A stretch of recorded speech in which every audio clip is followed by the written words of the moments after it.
serve a just God, then I rest easy in knowing that He's sovereign, but He's just. And so let the Lord handle that. Would Charlie have forgiven his killer? He's in heaven.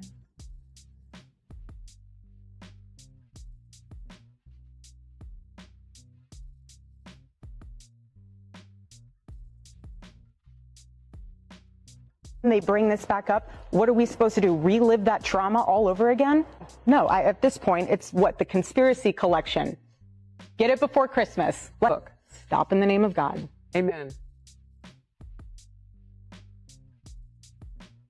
Grief is one of the hardest and most confusing experiences anyone can face. It can bring a mix of powerful emotions, including heartbreak, regret, sadness, frustration, and even anger, all crashing together at once. Because of that, people may react in ways that seem unusual or struggle to control their emotions like they normally would. Most of us understand that grief is a natural part of life, so we usually give people extra patience and understanding while they're going through such a painful time. But that patience doesn't always last if people start questioning whether someone's emotions seem genuine. Right now, few people are being watched as closely as Erika Kirk. As Erika Kirk, Charlie Kirk is my husband. The evildoers responsible for my husband's assassination have no idea what they have done. They should all know this. If you thought that my husband's mission was powerful before, you have no idea. You have no idea what you just have unleashed across this entire country. When I got home last night, Gigi, our daughter, just ran into my arms. And I talked to her and she said, "Mommy, I missed you." I said, "I miss you too, baby." She goes, "Where's Daddy?" "What do you tell a 3-year-old? She's 3. I said, "Baby, Daddy loves you so much. Don't you worry. He's on a work trip with Jesus, so he can afford your blueberry budget." Just a few months ago, the public was stunned by the news that her husband, conservative commentator Charlie Kirk, was fatally shot while speaking on a college campus in Utah. Since then, nearly everything Erika says and does has been placed under intense public attention. Charlie Kirk died after being shot during a public event, leaving many people shocked by the tragedy. Even though everything would suggest that his wife is dealing with overwhelming grief, a large part of the public hasn't responded with much sympathy. Instead, every move she makes has been closely watched and heavily discussed. In the eyes of many online commentators, something doesn't seem right, and as more people search for information, the speculation has only grown louder. That young man, I forgive him.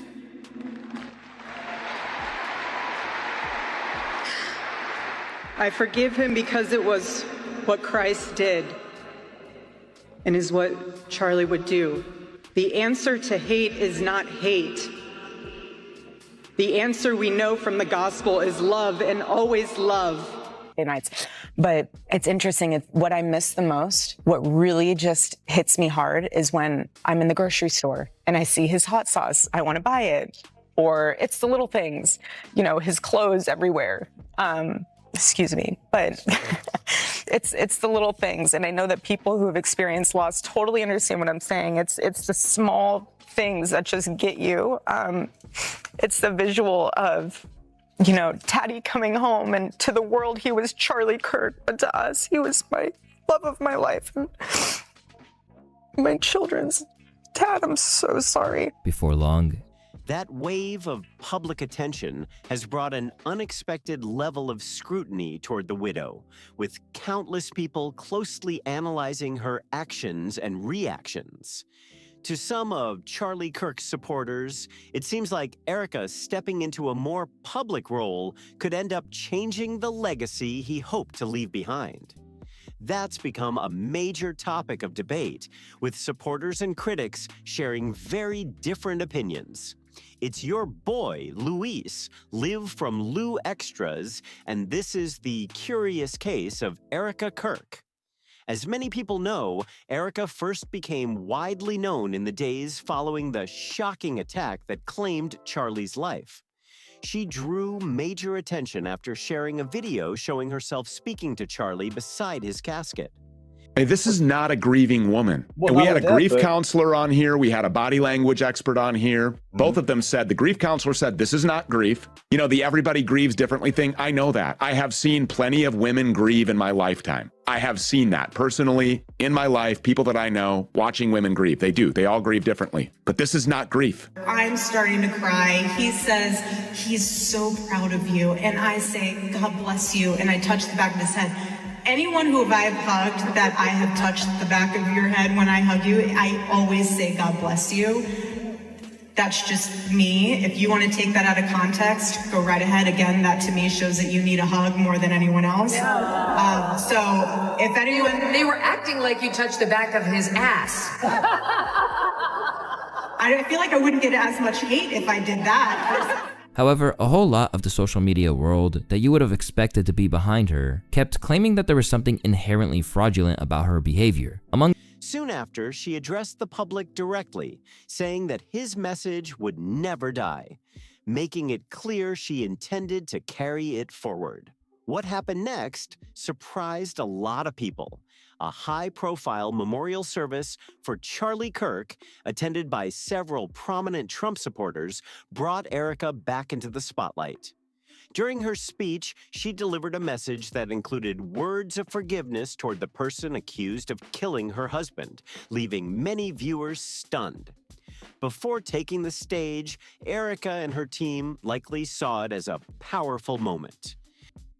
Let everyone see what true evil is. It's interesting. What I miss the most, what really just hits me hard, is when I'm in the grocery store and I see his hot sauce. I want to buy it. Or it's the little things, you know, his clothes everywhere. Excuse me. But it's the little things. And I know that people who have experienced loss totally understand what I'm saying. It's the small things that just get you.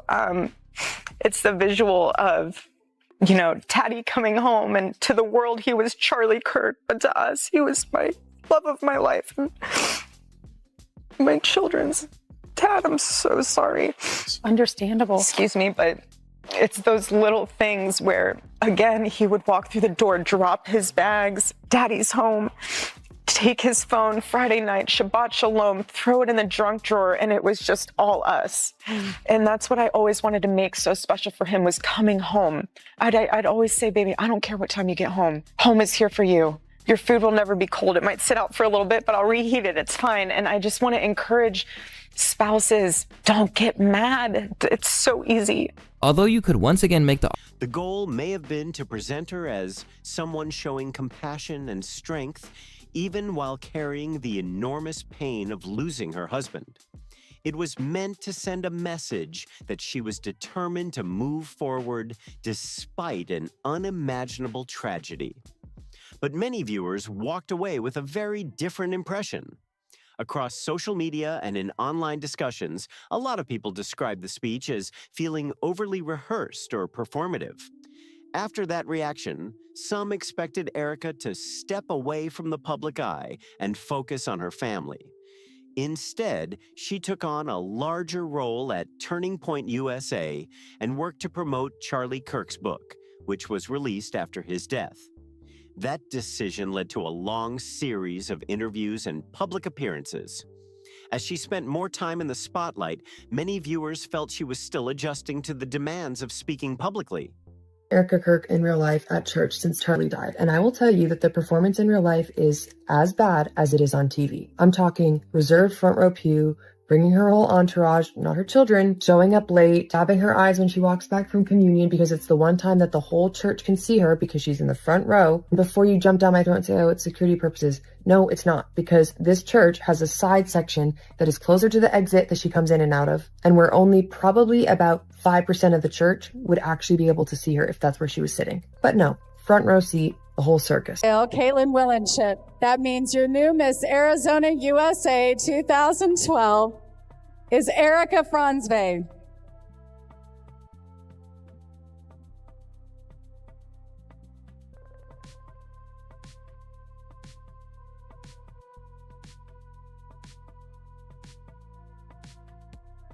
Nearly every interview, headline, and quote sparked another wave of intense online debate, with critics closely picking apart her words and appearances.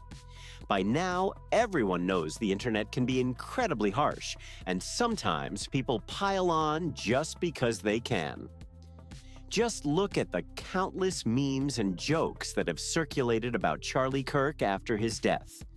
But for some Turning Point USA supporters, Erika's decision to become one of the public faces of the movement raised much bigger concerns than online mockery. Among some critics and supporters alike, questions began to surface about whether she was grieving in the way they expected. Those opinions spread quickly online, fueling intense debate as more people closely examined her public appearances and every statement she made. I think you're a bright light in a very dark place. So let's go grab a mojito. When I lived out here, I was here for 5 years. I never dated here because I saw vicariously through my roommate how terrible it was. Somehow getting drinks was the replacement of having coffee and breakfast. I personally would rather have coffee or brunch with someone than going, I don't drink. I find it unproductive, not because I'm holier than whatever. I just don't operate that way. But I always thought it was very strange how she would go to drinks with one guy and then go to dinner with another. My situation was a little different. I wouldn't do it. You went to a job interview. Literally. So this is how good the Lord is. He knew that because I was not dating in New York City, he knew that in order for me to know that that was my man, he had to blanket Charlie as a job interview. Before long, the scrutiny reached another level. Some people online began analyzing Erika's facial expressions, body language, and every small mannerism, hoping to figure out what they believed her real intentions were. At the same time, many supporters openly said they preferred the days when she wasn't such a visible public figure. One viral comment summed up how some critics felt: "We owe Charlie Kirk an apology." We were like, how dare you say women should stay at home? But now that we've seen a lot of Erika, it's like, oh, okay. And Tyler Boyer isn't the only one that's close to orphanages in Eastern Europe around TPUSA. Erika Kirk herself is another one. She's been tied to orphanages in Eastern Europe, specifically in Romania, through a program called Romanian Angels, since she was a teenager. When she was 17 years old, she founded Romanian Angels as a nonprofit. So in effect, since Erika's childhood, she's been running orphanages in Eastern Europe, a trafficking hotbed. Is that normal activity for a 17-year-old girl to be involved with? Of course it's not. But when your father is a high-ranking member of the military-industrial complex linked to Israel's Iron Dome and American arms sales to the pariah state, and when your mother is geofencing and data mining, and she's a propagandist who's tied directly to the Israeli Foreign Affairs Ministry, maybe hanging around orphanages really isn't all that unusual. I still don't agree, but I do get where you were coming from. That quote spread quickly online and added even more heat to the debate. But if Erika thought the criticism had already reached its peak, many observers felt an even bigger controversy was just around the corner. During a public event, she was seen hugging Vice President J.D. Vance, and some people on social media argued that the embrace appeared more personal than they expected. When those images were combined with comments in which she spoke very positively about Vance, critics claimed the overall optics raised questions. Supporters, however, saw nothing unusual, showing just how divided public opinion had become. Almost overnight, the moment sparked strong reactions from some voices on the political right, while others quickly defended Erika by pointing out that she has a documented friendship with J.D. Vance's wife, Usha. They always would say very clearly, Jew hate was brain rot. He would always say it. We've been to Israel twice together, and to be able to walk in the place where our Lord walked and see the Bible come to life in Technicolor, how could you hate that place? I gotta be careful the way I say this. They're gonna try to ethnically cleanse Gaza.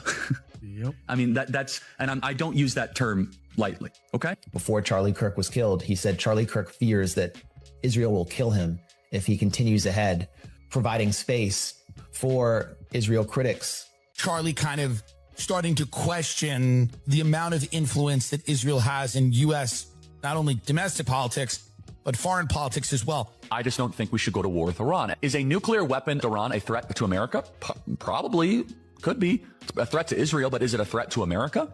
I mean, India has nuclear weapons. Pakistan has nuclear weapons.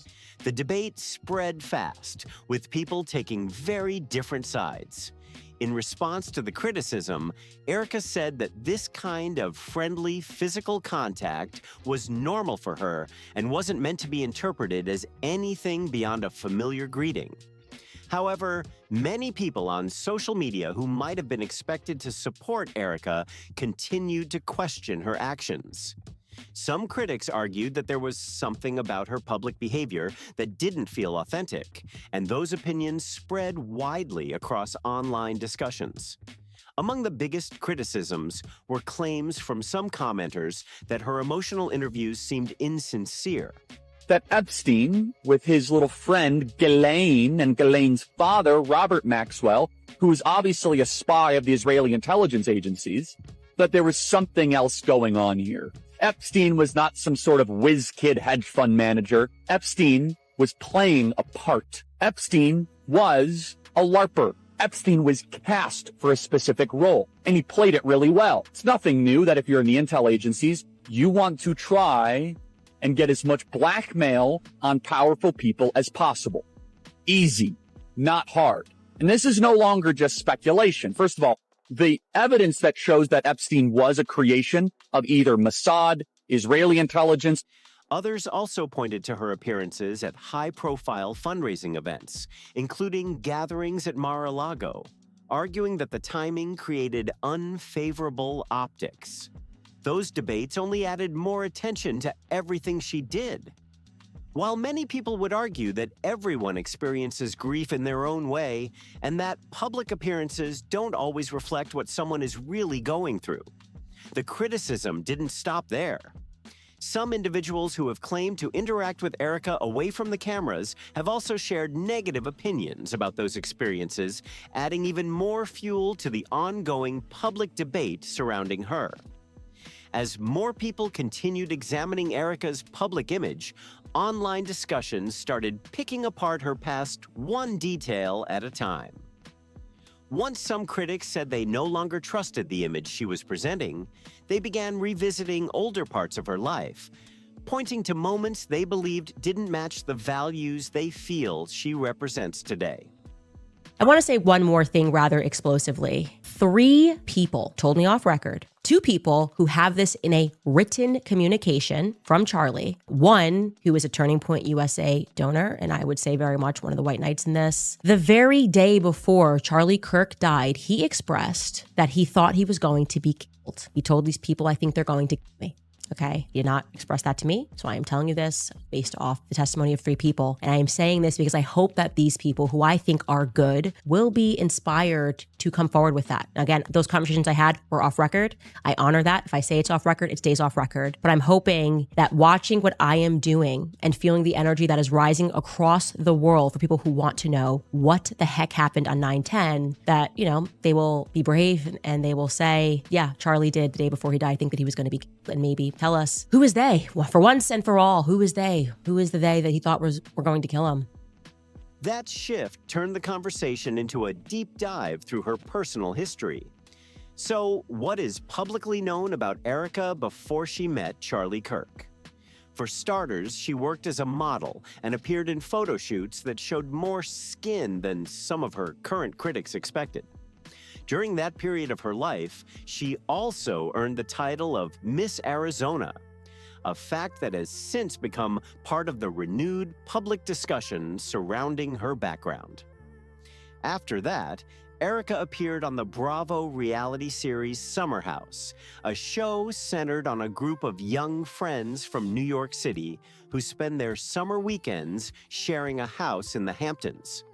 The series follows their mix of demanding careers, relationships, parties, personal drama, and weekend getaways, making it a popular reality TV franchise. Erika appeared in episodes 11 and 12 of Season 3, where she was introduced as the new romantic interest of cast member Carl. Years later, that appearance has been rediscovered by many online, with critics and supporters alike pointing to it as another chapter in her background that's now receiving fresh attention. On its own, that reality TV appearance might not seem especially shocking. However, some critics pointed to it because they believed it didn't line up with Erika's repeated statements that she had not dated anyone for about 5 years before meeting Charlie. That perceived inconsistency quickly became another topic of debate online. But according to critics, it doesn't take much searching online to find information they believe contradicts that version of events.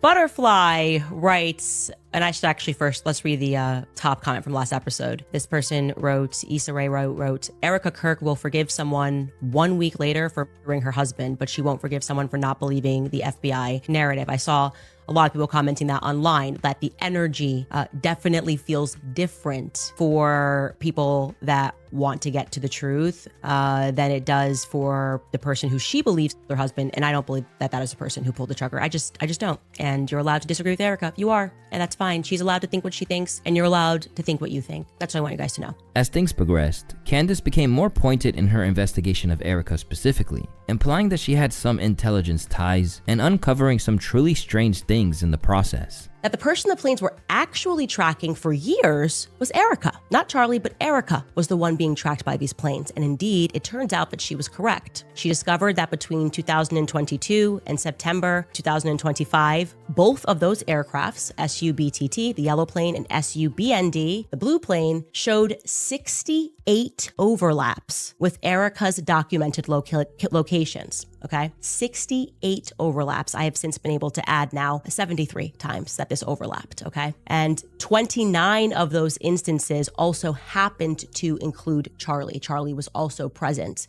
And that's what I was stumbling upon when I was looking into this. I was like, why is this plane where Charlie is? That claim has become one of the biggest talking points for people closely following the controversy. One detail that has drawn attention involves Cabot Phillips, now a senior editor at the Daily Wire. He previously served as editor-in-chief of Campus Reform, worked on Marco Rubio's 2016 presidential campaign in a digital grassroots role, and later became Charlie Kirk's producer. In a twist that fueled even more online speculation, some internet users have pointed to archived and reportedly deleted social media posts that they believe suggest Phillips and Erika were in a relationship before she met Charlie.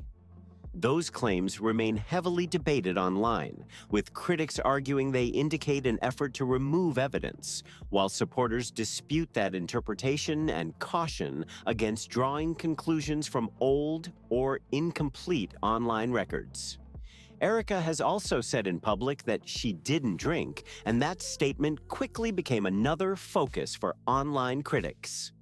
Candace said that Egyptian-registered aircraft were following Erika Kirk, Charlie's widow, around for a number of years in different places in the world. And I just want to say that that is factually true. The podcaster Candace Owens, okay? At one time, a friend of Charlie's, at one time, an employee of Turning Point. She has been one of the main peddlers of these conspiracies, and she is making a huge amount of money on it. She is building her business off of these lies. What do you want to say to her and the other people that are putting these lies out into the world right now? Stop.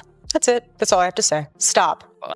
They pointed to older material they believe doesn't match those comments, including an article she wrote that mentioned enjoying happy hour with my favorite human, JT Massey, conveniently my incredible boyfriend. Others also resurfaced older social media posts that they said showed her promoting alcohol-related events or hosting a club night. For many critics, those older posts raised questions about whether her public story had changed over time. Others argued that past experiences don't necessarily reflect who someone is today. But the debate only grew louder as more people dug through archived content and shared their own interpretations online. Once those posts spread across social media, reactions became even more intense. Some commenters argued that her credibility had been seriously damaged, posting remarks such as, "All credibility is gone," and "hypocrisy at its finest." Others said she should be held accountable if any of her public statements were inaccurate, while supporters pushed back, arguing that old posts and isolated quotes don't always tell the full story. Still, the controversy didn't stop there. Like me to stop lying. And I would like to honor that, okay? I can only honor that if Erika is more explicit in terms of what I have lied about. What did I lie about? It's just incredible. There have this opportunity. The questions have been before. You could just start like going through them. Maybe they will. By the way, it's coming out on Saturday. Maybe I've made a mistake somewhere and I'm happy. I want to correct that, right? I'm not interested. My goal is not to tell lies. It is obviously plausible that I have made mistakes. I've reviewed these lists that we've put together and I can't find the lie, okay? The lies that I find are coming out of Turning Point USA. As critics continued looking into her background and discussing financial connections and public records, some began suggesting there was a much bigger story waiting to be uncovered. Those claims remain the subject of ongoing online speculation, but they have kept the spotlight firmly on Erika and every new development surrounding her.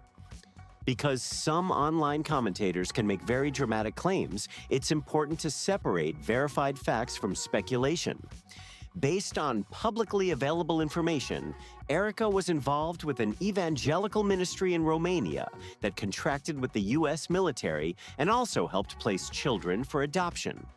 The organization operated in a region where human trafficking has been reported as a serious problem, but there is no public evidence showing that the ministry itself was involved in any trafficking activity.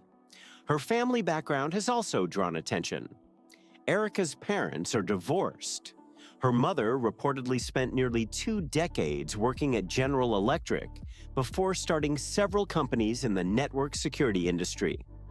Her father, Kent France, worked as a program manager for Raytheon, a major U.S. defense contractor with government contracts, including projects connected to Israel. For some people following the story, those details have added another layer of curiosity. They have also pointed to comments Erika made during a recent CBS town hall alongside Bari Weiss, arguing that her remarks deserve a closer look. Whether those connections are meaningful or simply coincidental remains a matter of public debate. To be clear, no one is claiming that Charlie Kirk was anti-Semitic. Erika has consistently described him as someone who strongly supported Israel. However, some commentators argue that the full picture was more nuanced than that. They point out that Charlie publicly criticized certain policies and actions of the Israeli government, particularly regarding the conflict with the Palestinians, and he also spoke about what he saw as Israel's influence within broader U.S. politics. Those comments have become part of the wider discussion about his political legacy. Beyond that, Charlie also made headlines by publicly arguing that Jeffrey Epstein had ties to Israeli intelligence, a claim that has been widely disputed and has not been established as fact. 4.5 hours later, I'm alive. I'm totally fine, and I'm sorry. I was going to do a show for you guys this evening, but I am truly exhausted. Very productive conversation. I asked every single question. I mean, from Egyptian planes to Turning Point USA faith, and I was very surprised by some of the answers that I got, and I think they were also very surprised when I shared certain intel. This probably should have happened a very long time ago, but I wanted to let you guys know that I am alive, and I will have the full rundown for you guys tomorrow of what transpired. And yeah, I think it was definitely a very big step in the right direction. So that statement remains one of the more controversial positions associated with his public commentary. In a lengthy CBS interview, Erika appeared to make a strong effort to explain her perspective and respond to growing public criticism. Even so, many online viewers said they weren't convinced, arguing that her appearance felt carefully managed rather than completely natural.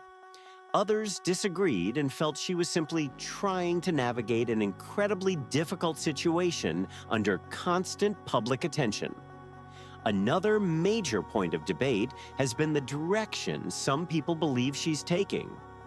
Turning Point USA, especially regarding its messaging on Israel. Critics have argued that this shift is more noticeable than ever, while supporters reject that view entirely. Comments online have ranged from sympathy for Erika to harsh criticism, showing just how divided opinions have become. With no sign of the spotlight fading, every interview and public appearance continues to spark another wave of discussion. For some observers, the broader debate over Israel has also fueled questions and speculation surrounding the circumstances of Charlie Kirk's death, even though many of those claims remain unverified. It was Erika saying that she had Charlie's phone and that Charlie never texted anybody the night before saying that he thought that they were going to kill him. And that obviously reflected poorly on me because I was the one who said that he did, in fact, text multiple people. They owned that right away and explained. Erika said that she has Charlie's phone. She's looking at his iMessages, and it turns out that he, like everybody else, communicates on Signal, he communicates on Telegram, and that those when she heard me say that, they then went and looked, and yes, that what I said was true. Andrew Colvett received a message the night before, and Dan Flood received a message the night before. Now, they asked me if I had actually like a concrete a copy of what Dan Flood got the night before, and I said no. Somebody told me what it said, which was almost exactly what Andrew said, which is they're going to kill me. Andrew did not know who they were, that he was referring to were. One of the loudest voices calling for more answers has been Candace Owens, who was once considered a friend of the Kirk family. Over recent months, the public disagreement between Owens and Erika has become impossible to ignore, with both taking opposing positions. At the same time, online speculation has spread about Owens herself, with some people questioning her motives, though those claims remain unproven. From early on, Owens publicly suggested that Charlie may have believed he was facing serious threats before his death. In discussing that view, she referenced claims involving a dinner with Israeli donors and alleged messages about unidentified people who were supposedly coming after him. Those assertions have attracted significant attention online, but have not been established as fact. Even as some critics accused Candace Owens of adding to the pain of a grieving widow by challenging the official account, she refused to back away from her position. Owens continued calling for more answers and said she intended to keep asking questions until she felt the facts had been fully examined, a stance that continued to divide public opinion.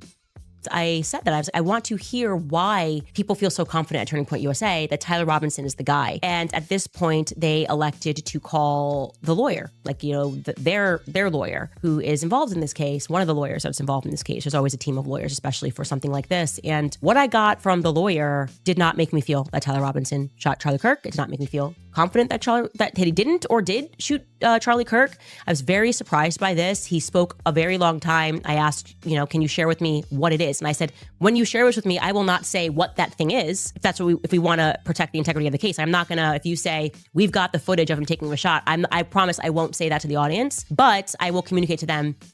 As the story continued to unfold, Candace Owens shifted more of her attention toward Erika herself, taking a closer look at her background and public record.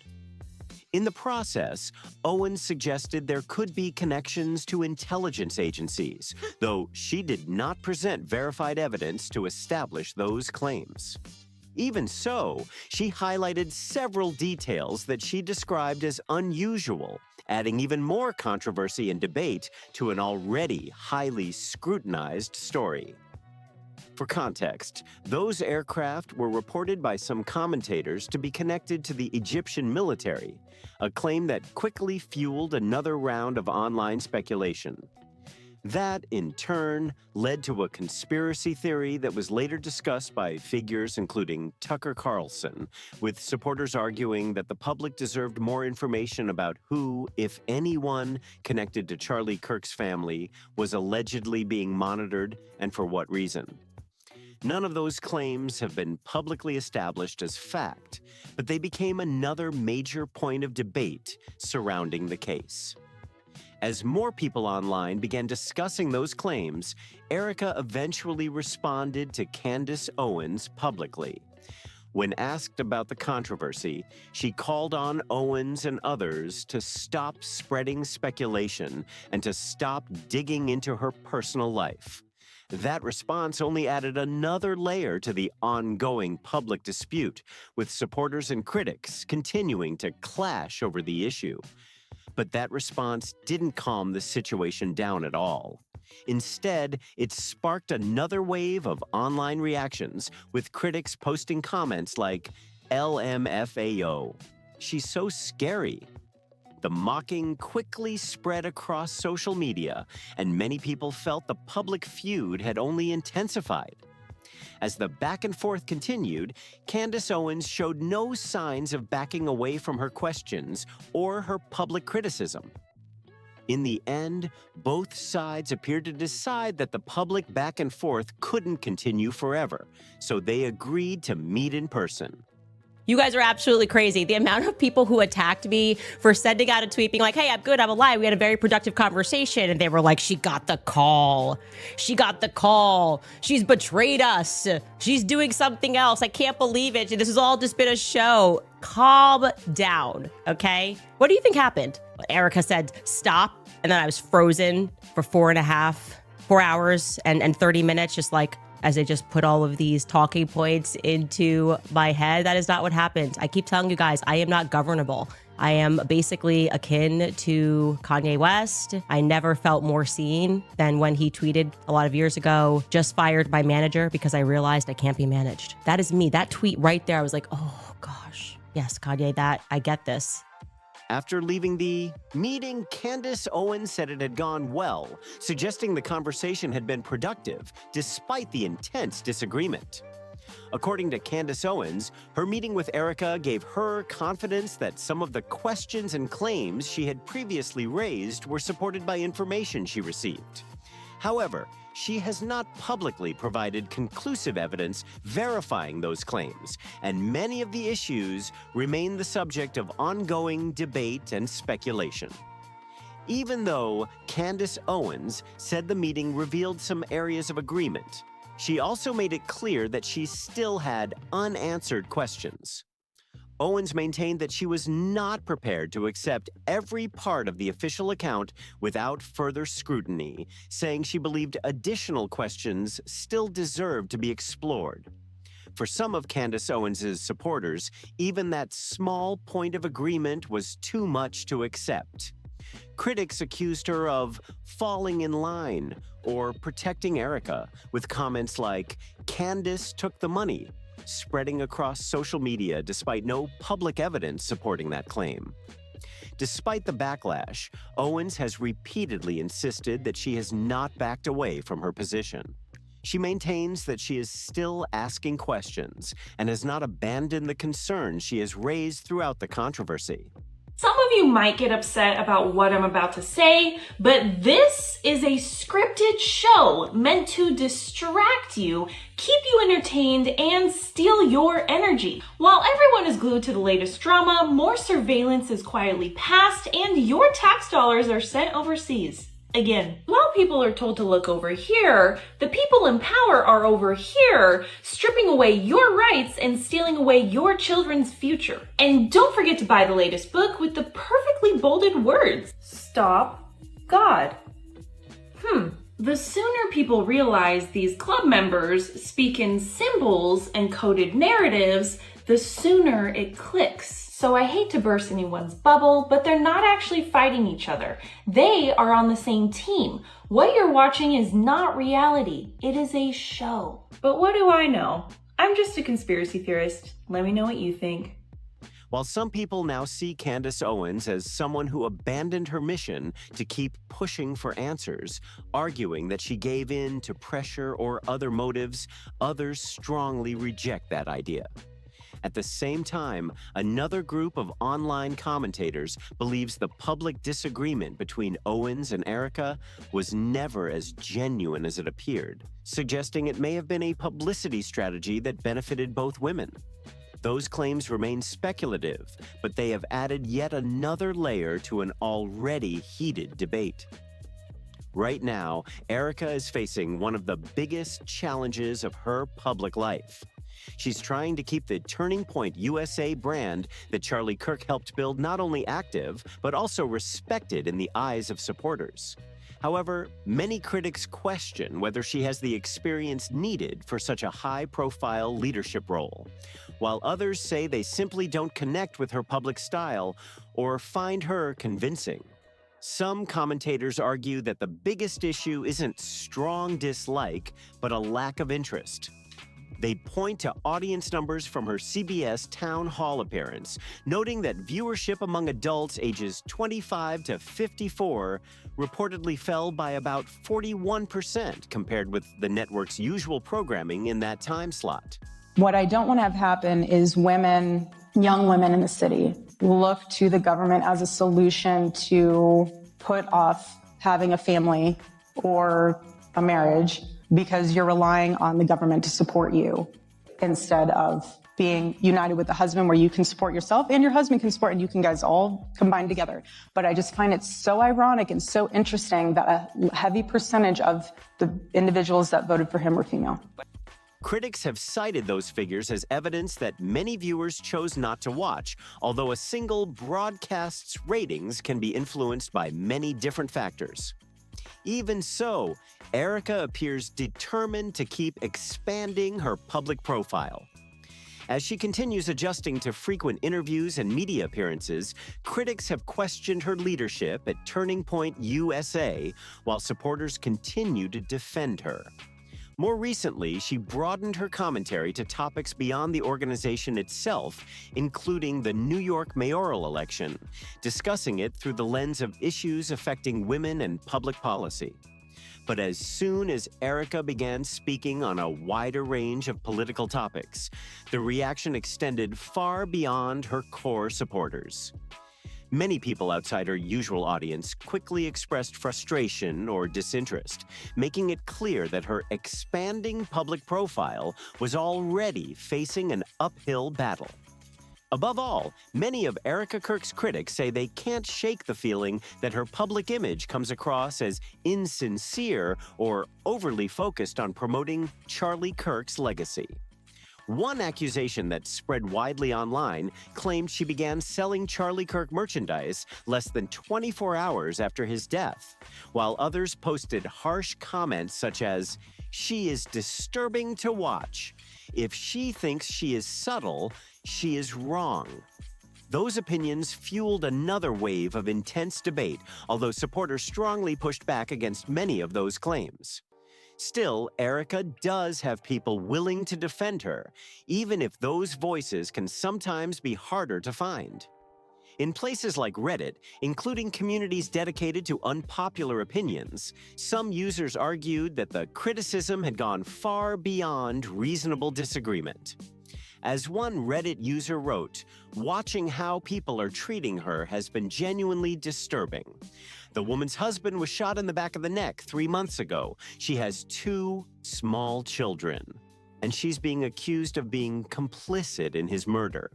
Not truly caring about him, being a bad mother because she looks after his organization, and trying to sleep with the married vice president."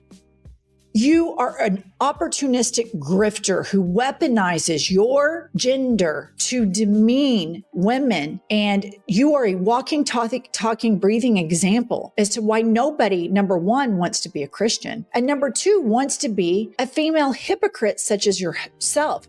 Your language, your organization makes women less safe all across the board. Your deceased husband was an unrepentant racist and a homophobe. And women are a lot more empathetic than you are, Erika. A lot of women who have been mothers or have had attachments in their lives that felt very nurturing are able to transfer, like I'm able as a mother, when I had a child, to transfer the empathy that I felt for my child, to transfer that to all people. And I think about a woman. Those defenders argued that people were blending separate issues together, allowing speculation, political disagreements, and personal attacks to become mixed into one ongoing controversy. According to those defenders, criticizing Turning Point USA and its policies is completely fair, but they believe the line is crossed when the conversation shifts to attacking Erika's character or judging the way she grieves. They argue those are two very different discussions and shouldn't be treated as the same thing.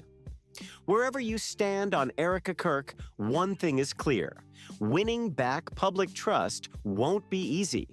Right now, she continues to face intense scrutiny, and many people remain skeptical of her public appearances. Whether that perception changes over time remains to be seen, but for now, even getting some audiences to listen to her message has become a major challenge. No matter where you stand on Erika Kirk, there's no denying that this story has sparked fierce debate from every direction. Supporters believe she's been treated unfairly during an incredibly difficult chapter of her life, while critics continue to question her public image, leadership, and past statements. As more information, opinions, and reactions continue to surface, this is a story that isn't disappearing anytime soon. What do you think? Has Erika Kirk been judged too harshly, or do you think the public's criticism is justified? Let us know your thoughts in the comments below. If you enjoyed this video, don't forget to like, subscribe, and share it with others who want to join the conversation. Thanks for watching, and we'll see you in the next one.